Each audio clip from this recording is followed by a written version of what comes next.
ஒரு பிளாக் ஹோலை நம்ம நேரடியா பார்க்க முடியாது. ஆனா, அத சுத்தி இருக்கக்கூடிய பொருட்கள வச்சு அதனுடைய இயக்கம், கதிர்வீச்சு, அதிலிருந்து வெளிப்படக்கூடிய மிகப்பெரிய ஜெட்ஸ் மூலியமா நம்ம அது எங்க இருக்குன்னு நம்ம தெரிஞ்சுக்க முடியும். இந்த ஜெட்ஸ் பல ஆயிரம் ஒளியாண்டுகள் தூரத்துக்கு விண்வெளிய ஊடுருவி ரொம்ப வேகமா போகும். விஞ்ஞானிகள் பல ஆண்டுகளா அது ரொம்ப டீப்பா பார்த்துட்டு இருக்காங்க. பட் இருந்தாலும் அதுக்கு உள்ள என்ன நடக்குதுன்றது இப்போ வரைக்குமே நமக்கு தெரியவே இல்ல. இப்போ அந்த நிலை கொஞ்சம் மாற ஆரம்பிச்சிருக்கு. உலகத்துடைய ரொம்ப சக்தி வாய்ந்த ஒரு டெலஸ்கோப்ல ஒண்ணான சந்திரா ஸ்பேஸ் டெலஸ்கோப் அது 13 ஆண்டுகளா எடுத்த டேட்டாஸை பயன்படுத்தி M87 அப்படின்ற ஒரு கேலக்சிக்கு மையத்தில் இருக்கக்கூடிய பிளாக் ஹோலை விஞ்ஞானிகள் ரொம்ப டீப்பா பார்த்துருக்காங்க. இந்த வீடியோல M87 பிளாக் ஹோல் அப்படின்னா என்ன, அதோடைய ஜெட் எப்படி உருவாகுது, சந்திரா எப்படி இந்த புதிய தகவல்களை வெளிக்கொண்டு வந்துச்சு, எக்ஸ்ரே ஆய்வுகள் ஏன் இவ்வளோ ரொம்ப இம்பார்ட்டண்டா இருக்கு அப்படின்னு பல முக்கியமான விஷயங்களையும் இந்த நீங்க ஆச்சரியப்படக்கூடிய பல தகவல்களையும் தெரிஞ்சுக்க போறீங்க. நான் உங்கள் லோகபால கார்த்திகேயன். இது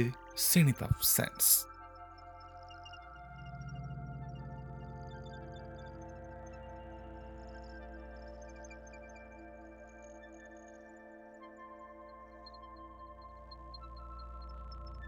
M87 அப்படின்றது பூமியிலிருந்து சுமார் 55 மில்லியன் ஒளியாண்டுகள் தொலைவில் இருக்கக்கூடிய மிகப்பெரிய எலிப்டிக்கல் கேலக்சி. இது விர்கோ கேலக்சி கிளஸ்டர் அப்படின்ற முக்கியமான ஒரு குரூப்ல இருக்கு. இதோடைய மையத்தில் சுமார் 6.5 பில்லியன் சூரியனை ஒன்று சேர்த்தோம்னா அதுக்கு சமமான நிறைய இருக்கக்கூடிய ஒரு பிளாக் ஹோல் இருக்கு. இது மிகப்பெரிய பிளாக் ஹோல். கடந்த 2019 வருஷம் ஈவென்ட் ஹாரிசன் அப்படின்ற ஒரு டெலஸ்கோப் மூலியமா உலகத்துக்கு முதல் முறையா ஒரு பிளாக் ஹோல் அப்படின்னா எப்படி இருக்கும் அப்படிங்கிற புகைப்படம் நமக்கு தெரிய வந்துச்சு. அந்த படம் M87 அப்படின்ற பிளாக் ஹோலுக்கு ரொம்ப ரொம்ப யூனிக்கான ஒரு ஸ்ட்ரக்சரை கொடுத்த ஒரு பிரபலமான புகைப்படம். அதை தொடர்ந்து இந்த பிளாக் ஹோல் உலகம் முழுவதும் ரொம்ப முக்கியமான பேசு பொருளாக மாறுச்சு. ஆனால் இந்த பிளாக் ஹோல் பற்றின முழுமையான புரிதல் அந்த புகைப்படம் மட்டுமே நமக்கு போதுமான ஒரு தரவு கிடையாது. பிளாக் ஹோலை சுற்றி நடக்கக்கூடிய செயல்பாடுகளையும் நம்ம டீப்பாக பார்க்க, குறிப்பாக அதோடைய துருவ பகுதியிலிருந்து வெளிப்படக்கூடிய ஜெட்ஸ் விஞ்ஞானிகள் ரொம்ப முக்கியமான தகவல் எடுக்கக்கூடிய இடமா பார்த்தாங்க. கருந்துளை எல்லாமே உள்ள இழுக்கக்கூடிய பல விஷயங்கள் பொதுவாக இருக்கும் அப்படின்னு நம்ம கேள்விப்பட்டிருக்கோம். ஆனால் உண்மையிலேயே அது பக்கத்தில் இருக்கக்கூடிய பொருட்களை உடனடியாக உள்ள இழுக்காது. வாயுக்கள், தூசு துகள்கள், பிற பொருட்கள் எல்லாமே பிளாக் ஹோலை சுற்றி ரொம்ப வேகமாக வலம் வர ஆரம்பிக்கும். இந்த சுழற்சி அந்த பொருட்களை உருவாக்கக்கூடிய அந்த அமைப்பு தான் ஆக்குரேஷன் டிஸ்க்னு சொல்லக்கூடிய ஒரு பிரம்மாண்டமான ஒரு வெளிச்சம் வெளிப்படக்கூடிய பகுதி. இந்த ஆக்குரேஷன் டிஸ்க்ல இருந்து வெப்பநிலை கோடிக்கணக்கான டிகிரி செல்சியஸ் வரைக்கும் உயரலாம். பொருட்கள் ஒண்ணுக்கு ஒண்ணு மோதுறது மூலியமாகவும் ரொம்ப வலுவான ஈர்ப்பு விசையினாலேயுமே காந்த புலங்களாலேயுமே மிகப்பெரிய அளவுல அங்க ஆற்றல் உருவாக ஆரம்பிக்குது. இந்த காந்த புலங்களுடைய தாக்கத்துல சில இந்த சார்ஜ்டு பார்ட்டிகல் அதுக்குள்ள விழுகாம அதை சுத்தி அதோடைய திசைகள்ல குறுக்கு நெருக்கமா ஓட ஆரம்பிக்குது. இந்த பொருட்கள் மிகப்பெரிய ஜெட் ஒன்று உருவாக்குது. இதை நம்ம ரிலேட்டிவிட்டி ஜெட்னு சொல்லலாம் அல்லது ஜெட்ஸ்ன்னு சொல்லலாம். இந்த ஜெட் உள்ள துகள்கள் ஒளியுடைய வேகத்துக்கு ரொம்ப வேகமாக போகலாம். சில அதுக்கு பக்கத்தில் போகலாம் அப்படிங்கிறது கணிக்கப்படும். இது ஆயிரக்கணக்கான ஒளியாண்டுகள் தூரம் வரைக்குமே விண்வெளியில பரவி இருக்கும். இந்த தூரத்தில் இது பயணம் பண்ண போது அதை சுற்றி இருக்கக்கூடிய வாயுக்கள், காந்தப்புலங்கள், இந்த கேலக்சியுடைய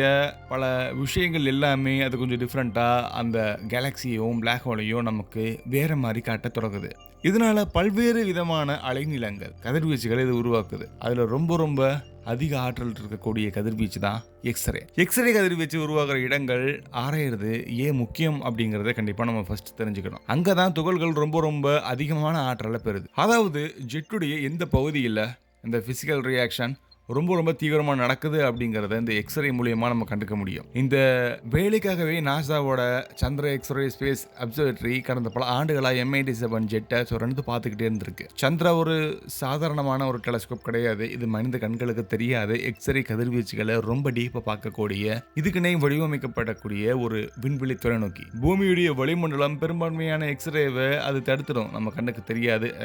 நம்ம கண்ணுக்கு மட்டும் இல்லை, நம்மளுடைய மற்ற தொலைநோக்கிகளுக்கு அது தெரியறது ரொம்ப கஷ்டமான ஒரு விஷயம். பட் இந்த சந்திர எக்ஸ்ரே அப்சர்வேட்டரி நம்மளுடைய பூமிக்கு மேலே இருக்கிறனால அது ரொம்ப தீவிரமாக பார்க்கக்கூடிய அளவுக்கு ரொம்ப சக்தி வாய்ந்தது. 2012 இருந்து 2025 வரைக்குமே சந்திரா எடுத்த பல டேட்டாஸை விஞ்ஞானிகள் தொடர்ந்து ஆராய்ச்சி பண்ணிகிட்டே இருந்திருக்காங்க. ஆனால் அவங்க பழைய படங்களை வெறுமனை சேர்த்து அவங்க டிஸ்கவர் பண்ணலை. அதுக்கு பதில் டெலஸ்கோப்புடைய இயல்பான மங்கலான பல மேக்ஸை யூஸ் பண்ணி நம்ம பார்த்த படங்களையும் இமேஜிங் ப்ராசஸ் மூலியமாக அதை அப்ஸ்கேல் பண்ணி வெளிப்படுத்திருக்காங்க. இதன் விளைவா இதுவரைக்கும் ஒண்ணுக்கு ஒண்ணு கலந்திருக்கக்கூடிய ஜெட்டுடைய பல சிறிய பகுதிகள் தனித்தனியா தெளிவா தெரிய ஆரம்பிச்சிருக்கு. முன்னாடி ஒரே ஒரு ஒளி பகுதி மாதிரியே நமக்கு தெரிஞ்ச அந்த இடம் பல தனி அமைப்புகளா இப்ப நமக்கு தெரிய ஆரம்பிச்சிருக்கு. அது மட்டும் கிடையாது, ஒவ்வொரு பகுதியுடைய பிரகாசம், வடிவம், அது காலப்போக்கில் ஏற்படக்கூடிய மாற்றங்கள் எல்லாமே நமக்கு துல்லியமா தெரியும். இதனால M87 ஜெட் அப்படின்றது ஒரே மாதிரியான ஒளிக்கற்றை கிடையாது அப்படின்னும்,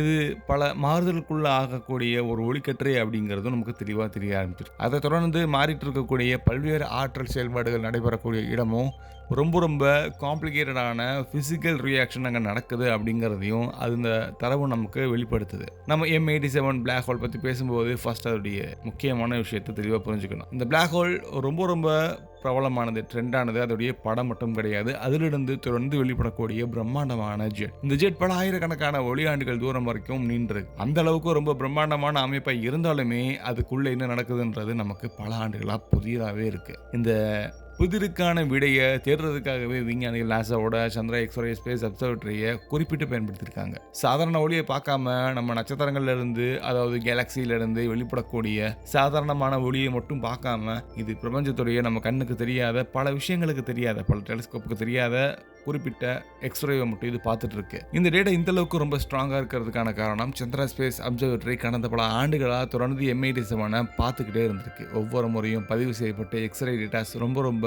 ப்ரொடெக்டிவா பாதுகாக்கப்பட்டிருக்கு. இது புதிய டேட்டாஸை மட்டும் கொடுக்காம நமக்கு புதிய புரிதலையும் நமக்கு கொடுத்துருக்கு. இந்த எக்ஸ்ரே படங்களை நம்ம டீட்டெயிலாக பார்க்குற போது ஜெட்டுடைய பல பகுதிகள் பல அமைப்புகளாக வருது. அது மட்டும் இல்லாமல் இது பொதுவாக நாட்ஸ் அப்படின்னு நம்ம சொல்லுவோம், முடிச்சுகள் மாதிரி இருக்கு. ஒரு துகள் தொடர்ந்து கதிர்வீச்சை வெளிப்படுத்தும் போது அதோடைய ஆற்றல் மெதுவாக குறைய ஆரம்பிக்கும். இதை நம்ம சிங்க்ரோட்ரான் கூலிங்னு சொல்லுவோம். அதனால சில பகுதிகள் காலப்போக்கில் மங்கும். அதே நேரத்தில் புதிய ஷாக் வேவ் அல்லது காந்தப்புல மாற்றங்கள் காரணமாக சில இடங்களில் துகள்கள் மறுபடியும் அதிக ஆற்றலை பெறும். அதாவது இதை முடுக்கப்படும் சொல்லலாம். அதனால மறுபடியும் அந்த பகுதிகள் பிரகாசமாக ஒளியை வெளிப்படுத்த ஆரம்பிக்கும். இந்த டிஸ்கவரியுடைய இன்னொரு சுவாரஸ்யமான விஷயத்தையும் விஞ்ஞானிகள் கன்ஃபார்ம் பண்றாங்க. ஜெட்டுடைய சில பகுதிகள் ஒளியுடைய வேகத்துக்கு பக்கத்தில் போகுது. முதல் பார்வையில், அதாவது ஃபர்ஸ்ட் இம்ப்ரெஷனில் இந்த பிசிக்கல் லாவை தாண்டி அதுக்கு எதிராக இது நமக்கு தெரியலாம். ஆனால் உண்மையிலேயே எந்த பொருளும் ஒளியுடைய வேகத்தை மீறவே இல்லை. இந்த நிகழ்வு சூப்பர் லூமினல் மோஷன் சொல்லும். ஜெட்ல இருக்கக்கூடிய துகள்கள் ஏற்கனவே ஒளியுடைய வேகத்துக்கு பக்கத்தில் பயணிக்கும். அதோட ஜெட் பூமியை நோக்கி ஒரு குறிப்பிட்ட கோணத்தில் சாஞ்சிருக்கிறனால அந்த துகள்கள்ல இருந்து வரக்கூடிய ஒளி நம்மளை சேரக்கூடிய நேரம் வேறுபடலாம். ஸோ இதை வச்சு அது ஒளியுடைய வேகத்துக்கு அதிகமாக போகுது அப்படின்னு நம்ம நினச்சிக்கிட்டோம். பட் இந்த புதிய எக்ஸ்ரே டேட்டாஸ் தனியாக ஆய்வு செய்யப்படலை. ஹப்பிள் ஸ்பேஸ் டெலிஸ்கோப்புடைய பல தரவுகள், ஜேம்ஸ் வெப் டெலிஸ்கோப்புடைய சில அகச்சிவப்பு தரவுகள் எல்லாமே ஒன்று சேர்த்து நமக்கு பல கம்பேரிசனுக்கு ஒரு இடமா இது அமைஞ்சிருக்கு. இந்த ஆய்வு M87 பிளாக் ஹோல் பற்றின அறிவு மட்டும் கிடையாது. பிரபஞ்சத்தில் ஆக்டிவ் கேலக்சிக்கல்ல மையத்தில் இருக்கக்கூடிய பல பிளாக் ஹோல்ஸ் வெளிப்படுத்தக்கூடிய ஜெட்ஸ் எப்படி உருவாகுதுன்ற பல பரிணாம வளர்ச்சியுடைய ஒரு அங்கத்தை நமக்கு கொடுத்துருக்கு. இன்னைக்கு பார்க்குற நம்ம இந்த தெளிவான எக்ஸ்ரே படம் ஒரு ஃபோட்டோ மட்டும் கிடையாது. இது 13 ஆண்டுகள் தொடர்ந்து சேகரிக்கப்பட்ட ஆயிரக்கணக்கான மணி நேர அப்சர்வேஷனுக்கு அப்புறம் கிடைச்ச டேட்டாவோட சுருக்கம். ஒவ்வொரு புதிய டீகோட்ஸும் பிளாக் ஹோல்ஸ் பற்றின புதிய புரிதலை இன்னும் ஒருபடி முன்னேற்று எதிர்காலத்தில் Chandra, James web, event horizon telescope, அடுத்த தலைமுறை விண்வெளி ஆய்வுகள் எல்லாமே ஒன்று சேர்த்து இந்த யூனிவர்ஸோடைய இன்னொரு மர்மமான பகுதிகளை நம்ம கண்டிப்பாக கொடுக்கறதுக்கான வாய்ப்புகள் இருக்கு. இந்த வீடியோ உங்களுக்கு ரொம்ப யூஸ்ஃபுல்லாக இருந்திருக்கும்னு நினைக்கிறேன். இது மாதிரி விண்வெளி சார்ந்த, பிரபஞ்ச அறிவியல் சார்ந்த ஆழமான பல வீடியோஸ் கண்டிப்பாக நம்ம தொடர்ந்து போஸ்ட் மறக்காம நீங்கள் பார்க்கணும். அதுக்கு நீங்கள் சப்ஸ்கிரைப் பண்ணுங்க. அடுத்து ஒரு இன்ட்ரெஸ்டிங்கான பதிவில் கண்டிப்பாக நம்ம சேர்ந்து பயணிக்கலாம். பாய்.